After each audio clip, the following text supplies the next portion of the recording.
miracle clackers in this package.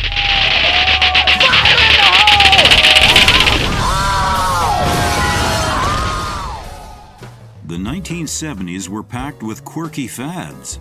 From the clicking chaos of clackers to collecting California raisin figurines and carrying rabbit foot keychains for luck.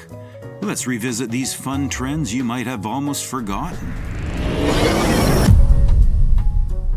Number 50. California Raisins.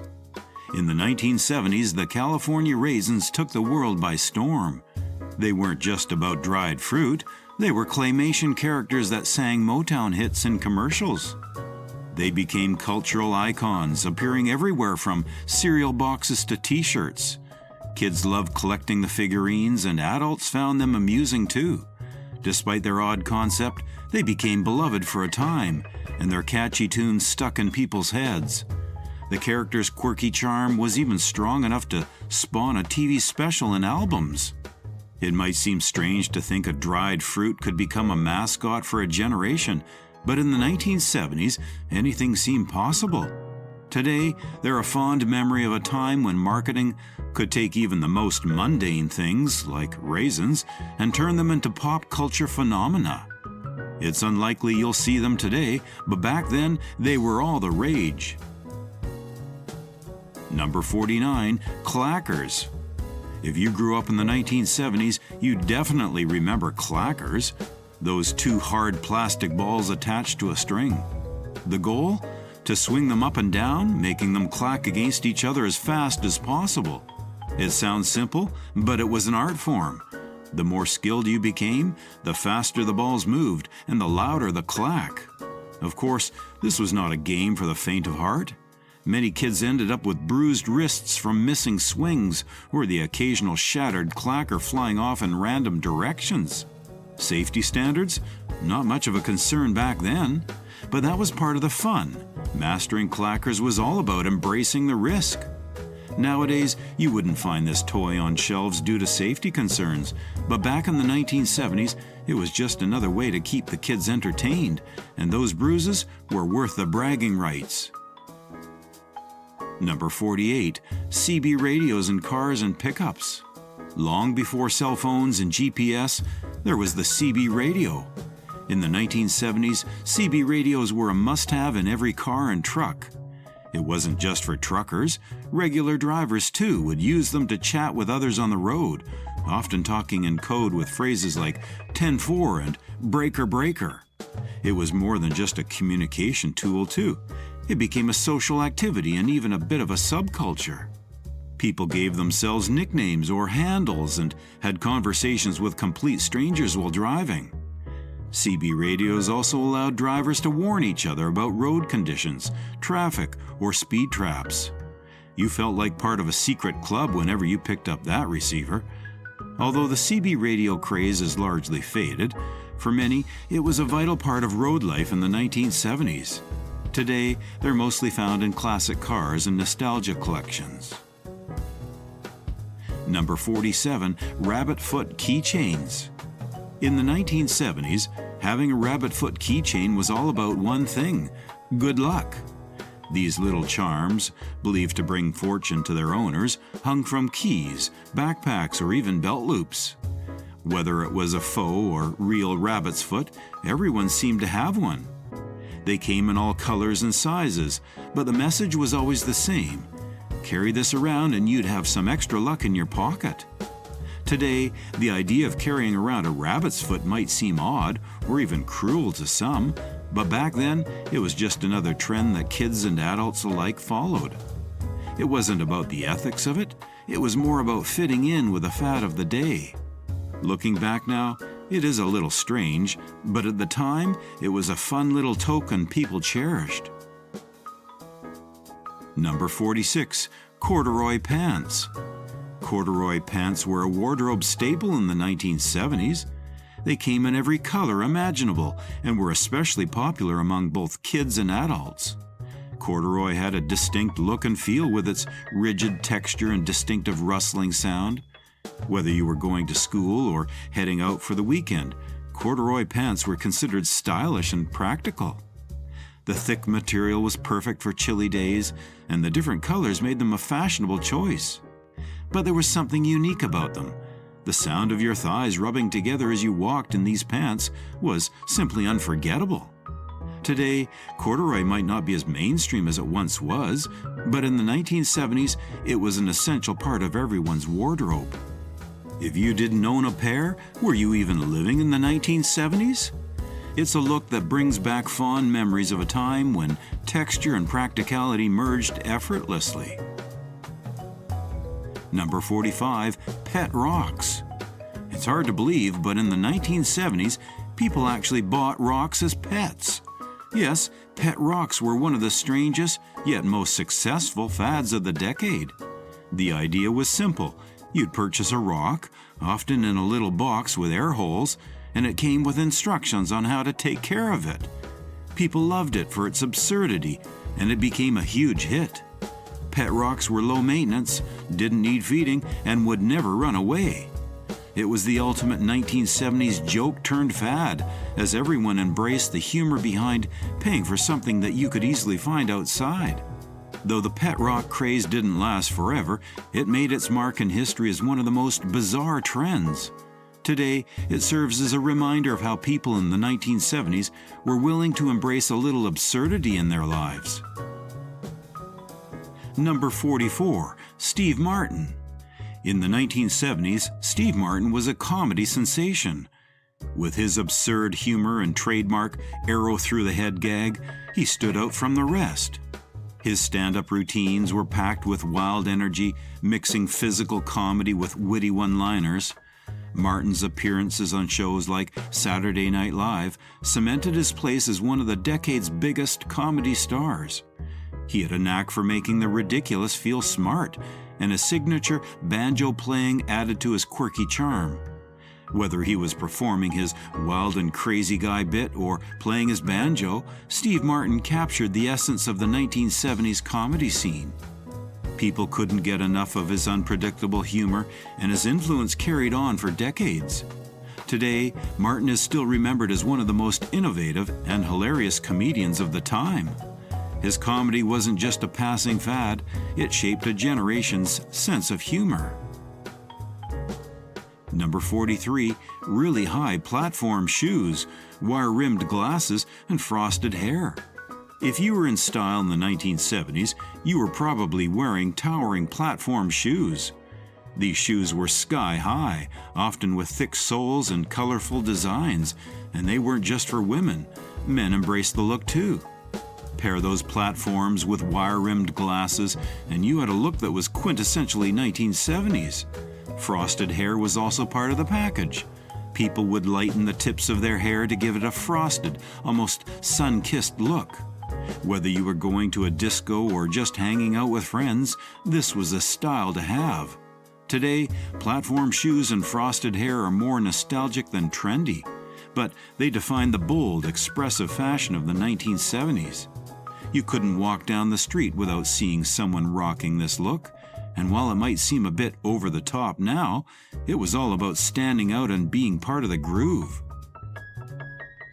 Number 42, Earth shoes. Earth shoes were a peculiar footwear fad that took the 1970s by storm. These shoes had a unique design. The heel was lower than the toes, creating what was called a negative heel. The idea was to improve posture and giving wearers a more natural way of walking. While they weren't the most fashionable shoes, Earth shoes were popular with a health-conscious and eco-friendly crowd. They were often paired with bohemian or casual attire, making them a statement of comfort over style. People loved the idea of shoes that supposedly offered health benefits, even if they looked a little strange.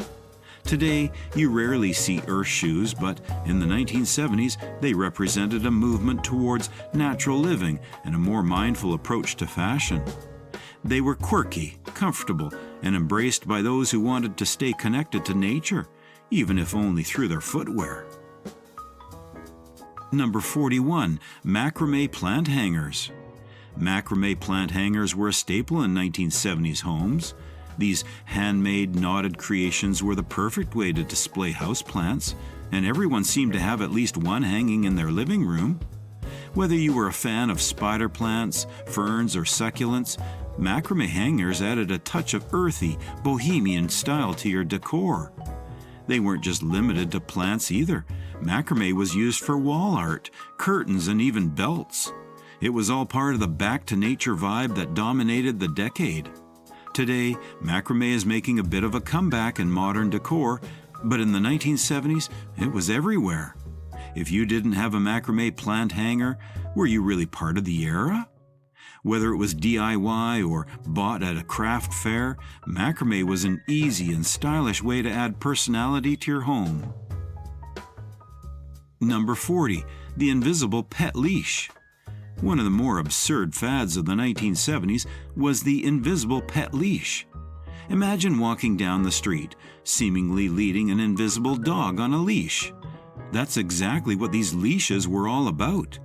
It was essentially a stiff wire shaped to look like a leash, so when you held the handle, it appeared as though you had an invisible dog walking beside you.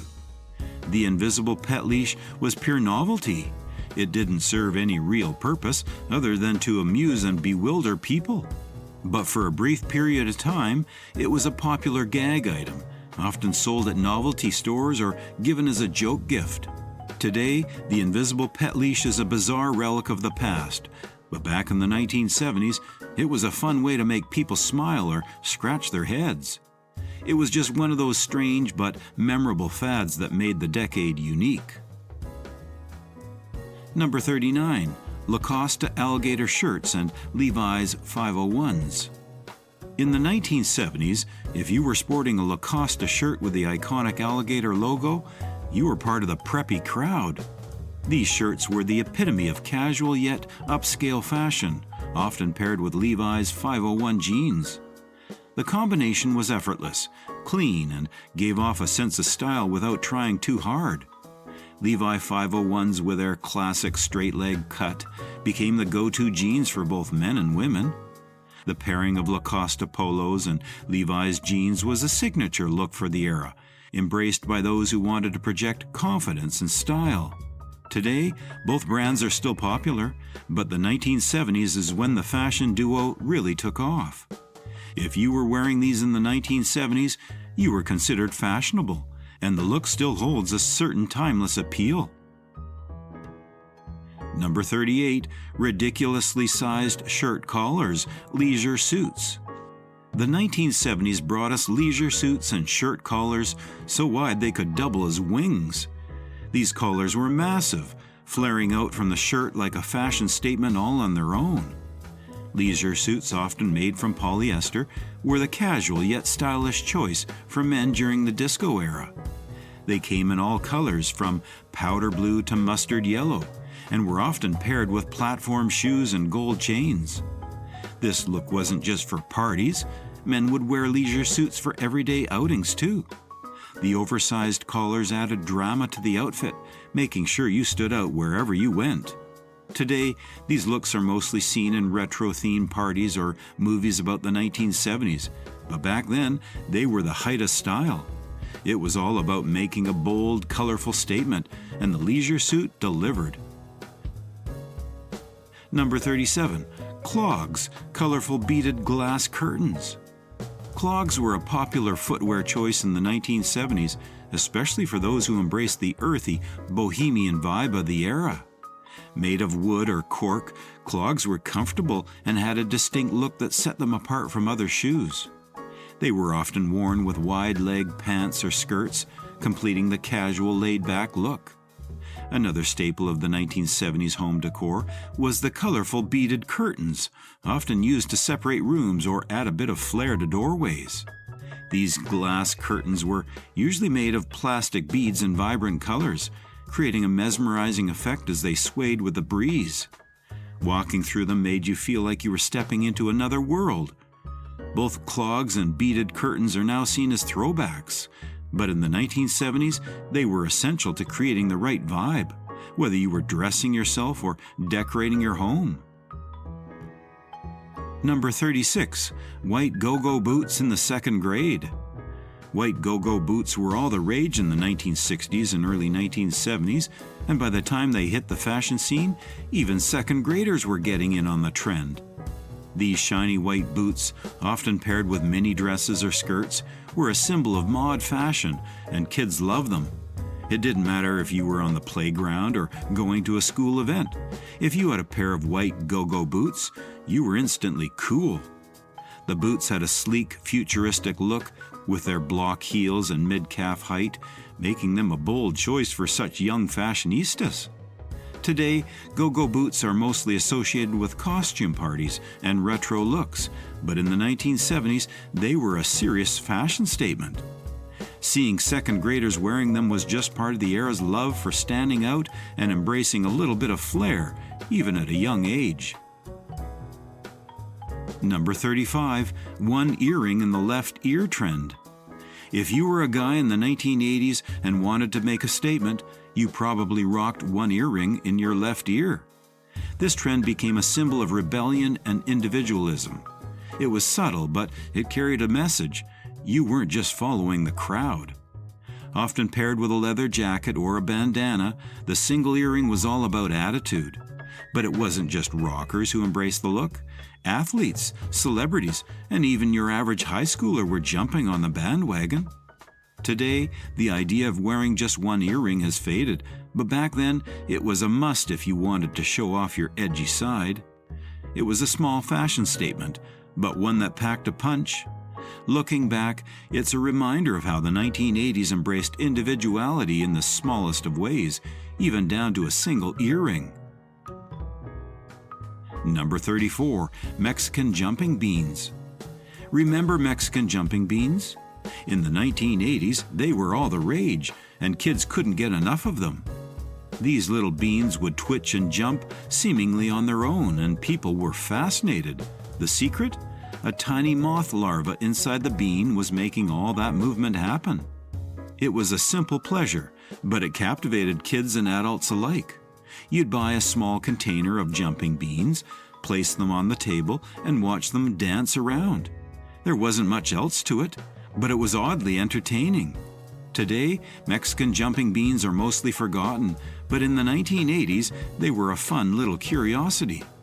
You didn't need fancy electronics or elaborate toys. A small bean with a bug inside it was all it took to capture the imagination.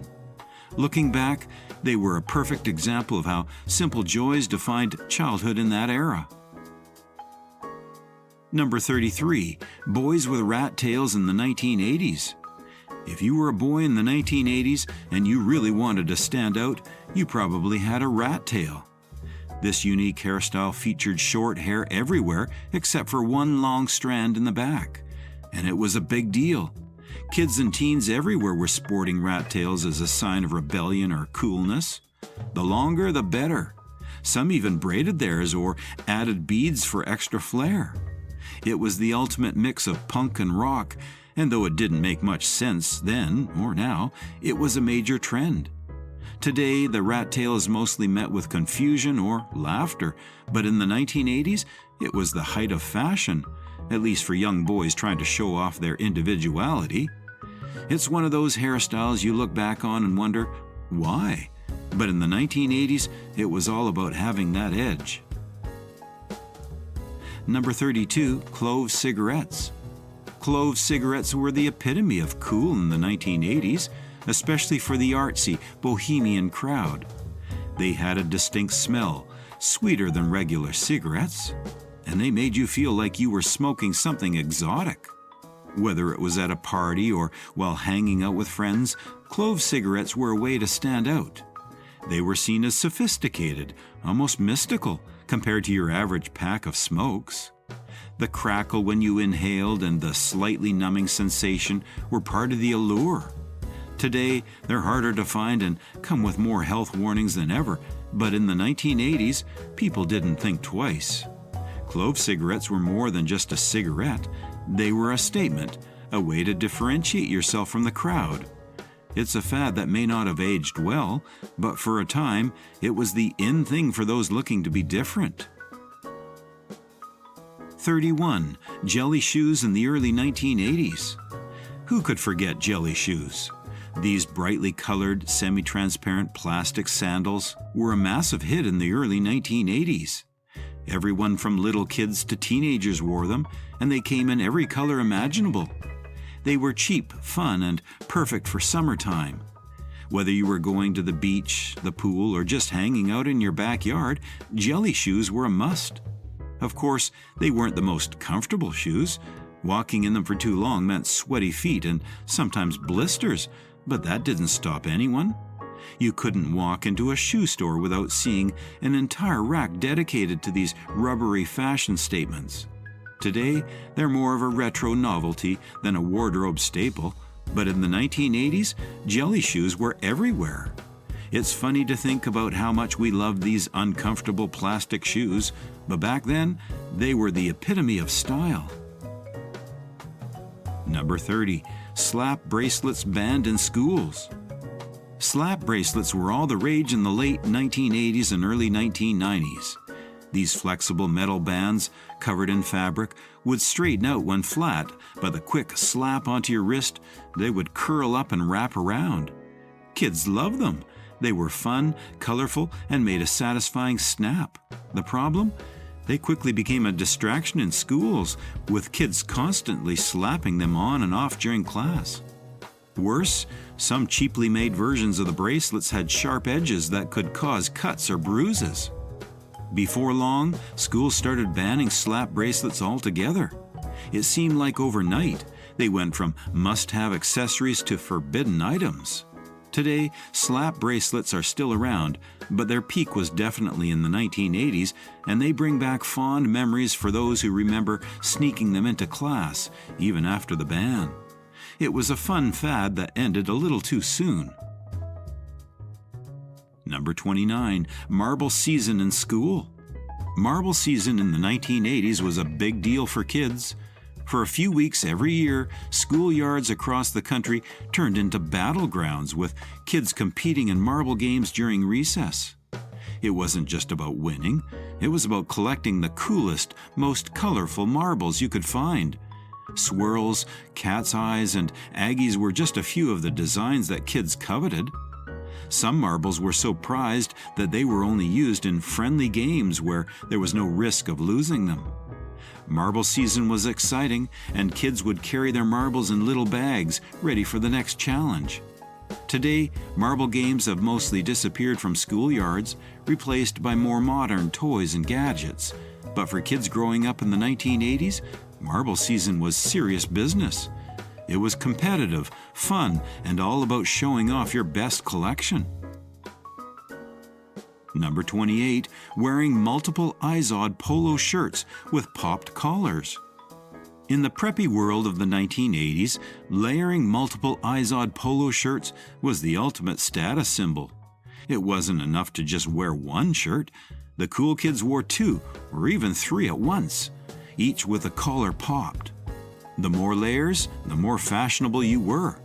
The collars added a bit of attitude too, and the pastel colors of the shirts made for a bright, preppy look that defined the decade. Whether you were hanging out at the mall or attending a school dance, this was the outfit that let everyone know you were in with the trends. It's hard to imagine layering that many shirts today, but in the 1980s, it was the height of fashion. Looking back, the trend seems a bit over the top, but it was all about making a bold statement. Pop collars and layers were a signature part of that unforgettable preppy style. Number 27. Garbage Pail Kids.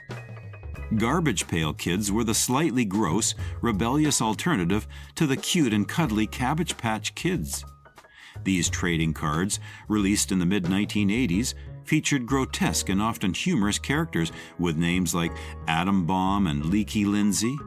Each card was a parody of the sweet Cabbage Patch dolls, but with a gross twist, and kids loved it. Collecting Garbage Pail Kids was like being part of a secret club, and the more outrageous the card, the better. Schools quickly banned them because of their inappropriate nature, but that only made them more popular. Kids would trade them during recess, showing off their collections like prized possessions. Today, garbage pail kids are considered collectibles, with nostalgic value for those who remember the craze.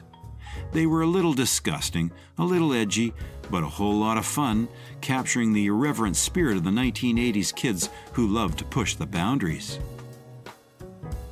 26. Parachute pants. Parachute pants were the ultimate cool kid fashion statement in the 1980s, especially for anyone into breakdancing. Made from lightweight nylon fabric, these pants were designed for movement, perfect for showing off your best dance moves. The multiple zippers and baggy fit gave them a futuristic, edgy look, and they quickly became a staple for anyone wanting to make a statement. You didn't need to be a breakdancer to wear them, though. Parachute pants were embraced by kids, teens, and even some adults who wanted to stay on trend. Today, parachute pants are seen as a relic of a very specific time in fashion history, but back in the 1980s, they were a must-have. Whether you were spinning on your head or just hanging out at the mall, if you had a pair of parachute pants, you were definitely part of the cool crowd. Number 25. Clothes that change color with body heat. If you wanted to stand out in the 1980s, Hypercolor Clothing was the way to go. These magical shirts and sweatshirts change color with body heat, making for some pretty dramatic fashion statements. Touch a Hypercolor shirt and it would shift from purple to pink, blue to green, or any other combination. The effect was mesmerizing, and kids and teens couldn't get enough of it. Hypercolor shirts were fun to wear, but they had a downside. Sweat would cause unintentional color changes in, well, less than flattering places. Despite that, they were wildly popular for a few years, with everyone wanting a piece of this color-changing action. Today, Hypercolor Clothing is mostly a memory, but back in the 1980s, it was the ultimate way to show off your individuality and stay on the cutting edge of fashion. It was a playful, interactive, and a little unpredictable, just like the 1980s themselves. Number 24. Biorhythm Machines, Pinball, Balsa wood airplanes. In the 1970s, everyone was obsessed with their biorhythms. The idea that your physical, emotional, and intellectual cycles could be tracked and predicted using machines. Biorhythm machines popped up in bars, arcades, and even workplaces, where people would feed in some basic info and get a read on how they were feeling that day. Of course, accuracy wasn't really the point. It was more of a fun distraction. And speaking of distractions, pinball machines were the king of arcades, capturing the attention of kids and adults alike with their flashy lights and buzzing sounds. And for those who wanted a hands-on activity, balsa wood airplanes were a simple joy. You'd build them, throw them, and watch them soar or crash. It didn't matter whether you were checking your biorhythms, dominating a pinball game, or flying a balsa wood plane. The 1970s were all about finding fun in the simplest of things. Number 23. Leather peace symbol. The 1970s were all about peace, love, and expression, and nothing symbolized that better than the leather peace sign. Worn in the hair as a headband or a dangling accessory, the peace sign became a staple of the counterculture movement. These leather symbols weren't just fashion, they were a statement. Whether you were attending a protest, hanging out at a music festival, or just going about your day, wearing a peace sign in your hair showed the world you were all about harmony and nonviolence. It was a simple but powerful accessory that tied into the larger movements of the time. Today, peace symbols are still recognizable globally, but in the 1970s, they were an everyday reminder of the ideals people were striving for.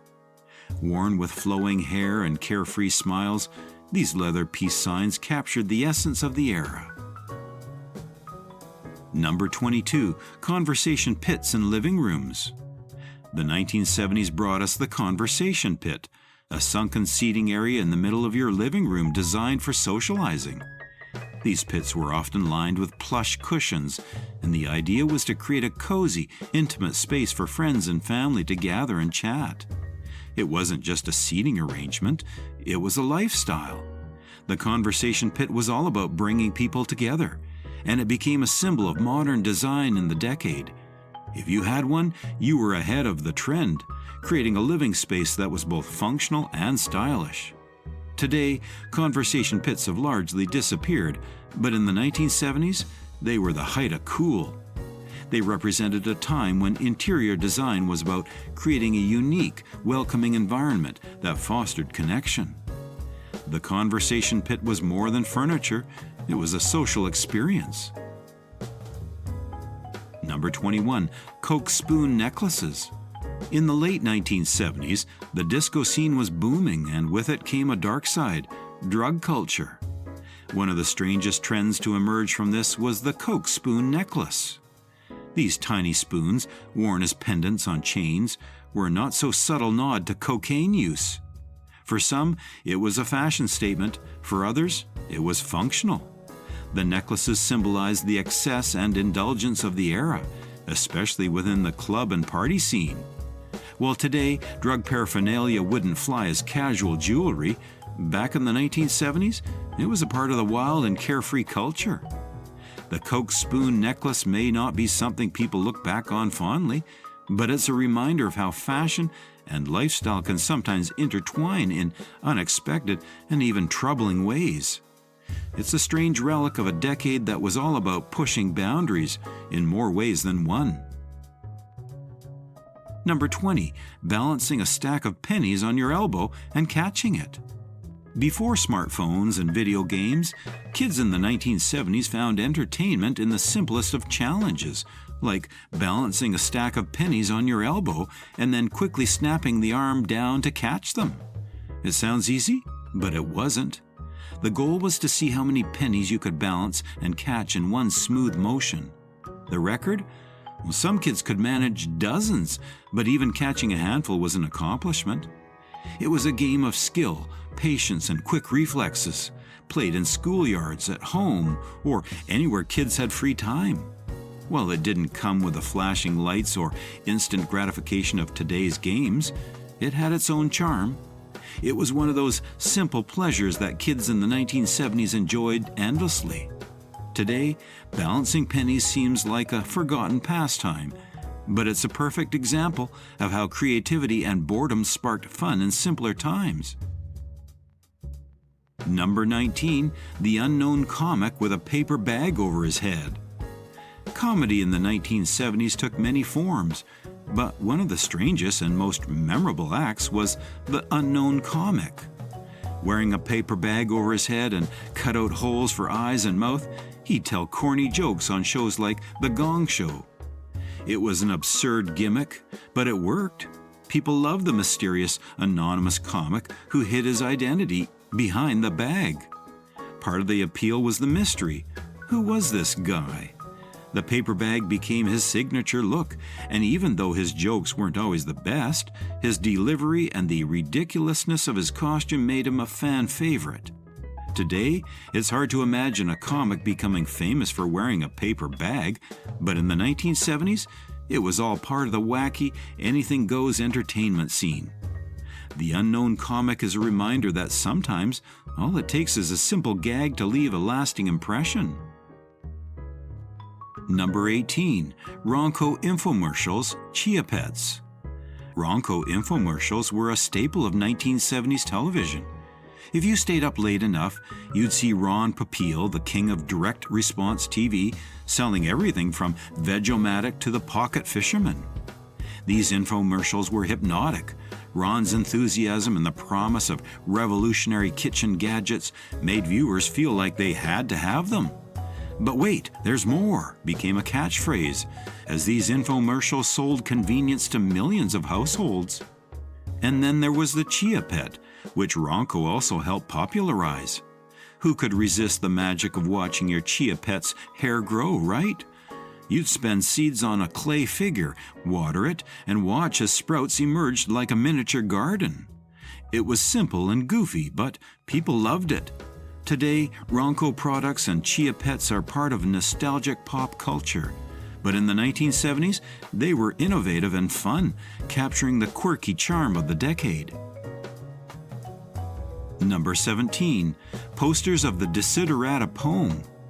In the 1970s, it wasn't uncommon to see posters of the Desiderata poem hanging in living rooms, bedrooms, and dorms. Written by Max Ehrmann in 1927, the poem offered words of wisdom, promoting a peaceful, positive outlook on life. In a time marked by social change and personal exploration, the Desiderata became a touchstone for people looking for a sense of calm and guidance. Its simple but powerful lines like "Go placidly among the noise and haste" resonated deeply with the counterculture and spiritual movements of the decade. The posters often came with serene images of nature or sunsets, making them a perfect fit for the decor of the time. While the Desiderata may not be as widely displayed today, it remains a piece of timeless advice. In the 1970s, though, it was more than just a poem. It was a mantra for those seeking peace in a chaotic world. 16. Floppy suede hats, lace-up knee boots, velvet ribbon chokers. If you wanted to look chic and trendy in the 1970s, you couldn't go wrong with a floppy suede hat, lace-up knee boots, and a velvet ribbon choker. These accessories were the epitome of bohemian glam. The wide-brimmed floppy hat gave off an air of mystery and sophistication, perfect for pairing with a flowing maxi dress or bell-bottom jeans. Lace-up knee boots added a touch of drama, often seen in brown or black suede, and they were both stylish and practical. Velvet ribbon chokers were the finishing touch, simple yet elegant. They sat high on the neck, adding a vintage Victorian flair to the boho style of the decade. Today, these items have made a bit of a comeback in retro fashion circles, but in the 1970s, they were a must-have. Together, they created a look that was effortlessly cool, mixing earthy tones with glamorous touches. Number 15. Live goldfish swallowing at parties. Goldfish swallowing might sound bizarre today, but in the 1970s, it was a strange party stunt that some people thought was hilarious. The idea was simple. You'd swallow a live goldfish, usually on a dare, to shock your friends and get a laugh. It originated in college campuses and frat parties, becoming a symbol of youthful rebellion and the anything-goes attitude of the time. People would gather around, cheering as the brave soul gulped down a fish. Looking back, it's pretty gross and cruel, and thankfully the trend didn't last long. But for a brief time, goldfish swallowing was one of those weird party tricks that some considered a badge of honor. Today, it's a cringe-worthy memory of how far people were willing to go for attention and a quick laugh. Thankfully, this is one of those 1970s trends that's best left in the past. Number 14. Lava lamps and blacklight posters. Nothing screams 1970s decor quite like lava lamps and blacklight posters. Lava lamps, with their mesmerizing blobs of colored wax floating in liquid, were a must-have for any cool kid's bedroom. They added an instant chill vibe to the room, perfect for those who wanted to kick back and relax while watching the lava slowly rise and fall. Meanwhile, blacklight posters took psychedelic art to a whole new level. These posters featured neon designs that glowed under a black light, often depicting cosmic scenes, mystical creatures, or trippy patterns. Together, lava lamps and blacklight posters created the ultimate 1970s aesthetic, part relaxation, part visual overload. Today, both items are nostalgic throwbacks, but in the 1970s, they were the go-to for anyone looking to create a laid-back, groovy space. It was all about creating an atmosphere that reflected the decade's love of all things colorful and cool. Number 13. Frosted and stonewashed jeans. In the 1980s, denim took on a whole new look with frosted and stonewashed jeans. These jeans were intentionally faded, giving them a worn-in, almost lived-in appearance that everyone wanted. You weren't just wearing jeans, you were making a statement. Frosted jeans with their lighter blue shades and stonewashed jeans with their rugged, distressed finish became the go-to fashion for both casual hangouts and nights out. They were often paired with oversized jackets or brightly colored tops, making the outfit pop. It didn't matter whether you were heading to the mall or to a party, these jeans were a must-have. Today, the look is still around, though toned down compared to the extremes of the 1980s. Back then, though, it was all about wearing denim that looked like it had been through the ringer, literally. Frosted and stonewashed jeans were a quintessential part of the 1980s fashion. Number 12. Barbie Driving with GI Joe. Barbie and GI Joe, two iconic toys from different worlds, but in the 1970s and 1980s, they often crossed paths in kids' imaginations. It wasn't unusual to see Barbie cruising around in her pink convertible with GI Joe riding shotgun. Kids loved to mix and match their toy universes, creating their own stories where Barbie wasn't just a fashion icon, but an action hero too. GI Joe, with his military background, would often take Barbie on thrilling adventures, whether it was a road trip across the living room or a daring rescue mission. Barbie Driving with GI Joe reflected the creative freedom kids had back then, unbound by the rules of toy manufacturers. Today, these two brands are still around, but the magic of combining them in this way feels like a lost art. It's a nostalgic reminder of how much fun kids could have when they let their imaginations run wild. Number 10. Cuff jeans at the ankle and stirrup pants. Cuff jeans at the ankle were a defining fashion trend of the late 1970s and early 1980s. If you wanted a bit of style to your regular jeans, you rolled them up, exposing just a little bit of ankle. It was the perfect way to showcase your cool sneakers or flats. Meanwhile, stirrup pants were another fashion staple of the era. These pants with straps that went under your feet were designed to stay perfectly in place. Whether you were at the gym, out shopping, or just lounging around, stirrup pants were both comfortable and chic. They were often worn with oversized sweaters or fitted tops, making them versatile for almost any occasion. Today, both cuff jeans and stirrup pants have made occasional comebacks, but in their prime, they were everywhere. They defined casual style, adding just the right amount of flair to everyday outfits. Number 10. Braided sailing rope bracelets in smoking areas in schools. In the 1970s and 1980s, braided sailing rope bracelets were a must-have accessory, especially if you spent time near the water. These simple, woven bracelets were durable and symbolized adventure.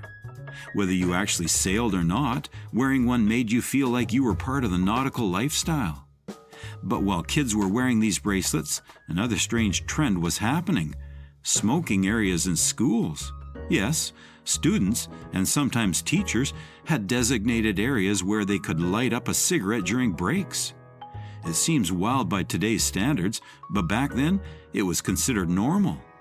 Smoking areas were a part of everyday school life, often tucked away in courtyards or by the side of the building.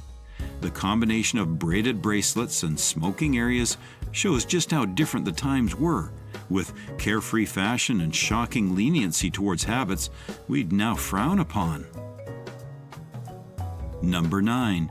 Wooden salad bowls with large wooden salad fork and spoon. If you walked into any kitchen or dining room in the 1970s, chances are you'd see a set of wooden salad bowls, often accompanied by an oversized wooden fork and spoon hanging on the wall. These bowls were part of the earthy, natural vibe that defined home decor at the time. Made from teak or walnut, the bowls were a perfect way to serve a fresh salad, and the large utensils were a fun, quirky addition to the kitchen wall. The oversized fork and spoon were purely decorative, but they became iconic symbols of the 1970s home style. They reflected the decade's love for rustic, handmade items, blending nature with practicality. Today, these wooden bowls and wall utensils are retro finds, but back then, they were standard in almost every household. They brought a touch of warmth and simplicity to the dining experience. Number 8. Penny loafers. Penny loafers were the go-to shoes in the 1970s and 1980s if you wanted to combine preppy style with a bit of flair. These slip-on shoes had a small slit in the front, just the right size to hold a penny, hence the name. Adding a penny to your loafers wasn't just a style choice, it was a tradition. The shoes were versatile enough to be worn with jeans or dress pants, and they were a symbol of casual sophistication. Whether you were heading to school, a casual dinner, or a night out, penny loafers were the perfect blend of comfort and style. They were particularly popular among the preppy set, often paired with blazers and button-up shirts. Today, penny loafers are still around, but their heyday was definitely in the 1970s and 1980s. They were the ultimate fashion accessory for those looking to stay stylish without being too flashy. Number 7. Kids playing war and Barbie GI Joe. In the 1970s and 80s, kids played war in the backyard, often reenacting scenes from movies or news reported about Vietnam. It was a different time when the lines between fantasy and real-world events blurred for kids. GI Joe action figures became soldiers, and Barbie sometimes joined the mission. Kids would build makeshift forts and imagine daring rescue missions or battles, not fully grasping the gravity of the real conflict overseas. The Vietnam War had a huge impact on pop culture, and this trickled down into kids' playtime, with the idea of heroism and adventure took center stage. Today, playing war is viewed with more caution, and toy companies have moved away from glorifying conflict. But back then, kids playing war, with a combination of GI Joe and Barbie, was just another part of growing up in an era shaped by televised images of far-off battles. Number 6. Pogo sticks and clackers. If you wanted a physical challenge in the 1970s, look no further than the pogo stick. Bouncing up and down on a pogo stick was the ultimate test of balance and endurance. Kids would challenge each other to see who could bounce the longest without falling. It wasn't easy, and those who mastered it became legends on their block. And then there were clackers, 2 hard plastic balls attached to a string. The goal was to swing them up and down until they clacked together at a rapid pace. Sounds simple, but mastering clackers requires serious skill. The fast-moving balls could easily hit your wrist, leaving a bruise as a souvenir. Pogo sticks and clackers were the kind of toys that weren't just fun, they were about proving you had what it took to master the challenge. Today, they seem like relics of a simpler time, but back then, they were a daily source of entertainment and competition. Number 5. Mary Jane flats and Doc Martens. In the 1970s and 1980s, footwear fashion was all about making a statement. For a more feminine look, Mary Jane flats were a go-to. These shoes, with their rounded toes and a single strap across the top, were perfect for school, parties, or just hanging out. They were a playful, innocent vibe that made them a hit, especially among the young girls. But for those looking to tap into a more rebellious style, Doc Martens were the shoes to have. With their chunky soles and tough leather, they were worn by punks, rockers, and anyone wanting to make a statement. Doc Martens weren't just shoes, they were a lifestyle. Whether you were into the soft, sweet look of Mary Jane's or the bold, edgy feel of Doc Martens, the right pair of shoes could say a lot about who you were in the 1970s and 1980s. Number 4. Starburst clocks, fake fruit. Home decor in the 1970s was all about making a statement, and nothing made a bigger statement than giant wooden utensils. These oversized forks and spoons were more decorative than practical, but they were a staple in many kitchens and dining rooms.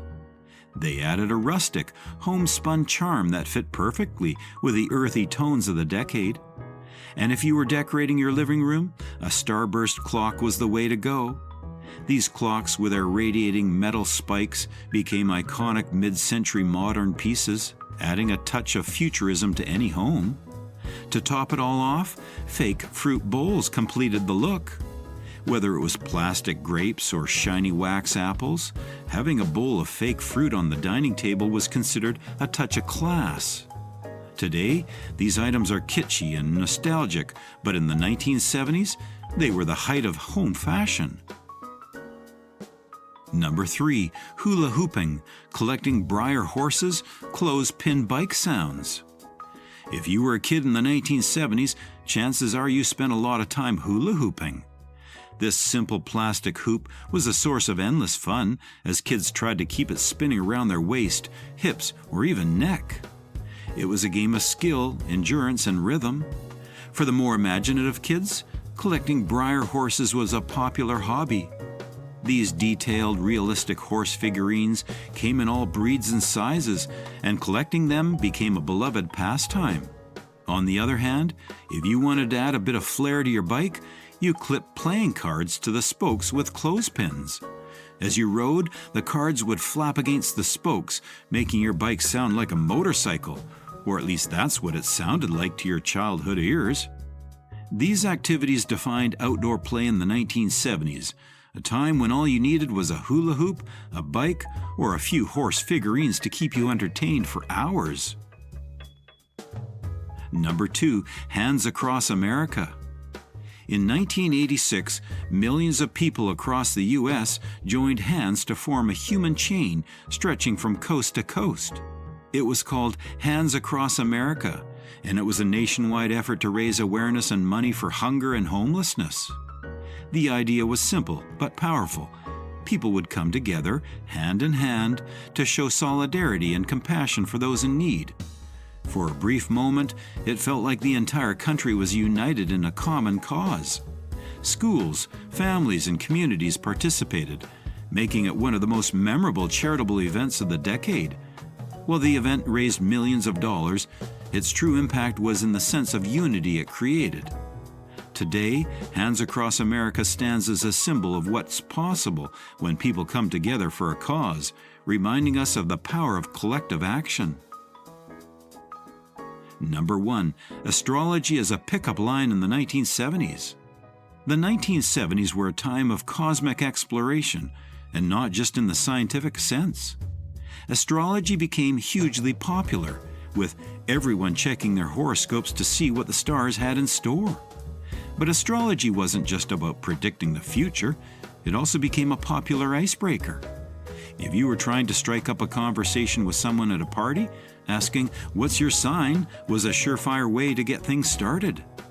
People would compare astrological signs to see if they were compatible, leading to discussions about personality traits and cosmic alignment. It was the perfect mix of mystery and fun. Today, asking someone's sign might come off as cheesy, but in the 1970s, it was the height of cool. Astrology, with its mystical allure, was a way for people to connect and flirt, adding a little bit of stardust to the dating scene. Thanks for joining us on this nostalgic journey through 50 of the 1970s fads you almost forgot. We hope you enjoyed reminiscing all those groovy trends that shaped an unforgettable decade. From mood rings to pet rocks, it's fun to see how much has changed over the years. If you enjoyed this blast from the past, make sure to hit the like button and subscribe for more trips down memory lane. Let us know in the comments which 1970s fads you remember the most. Until next time, stay groovy and keep the good vibes going. Catch you in the next video.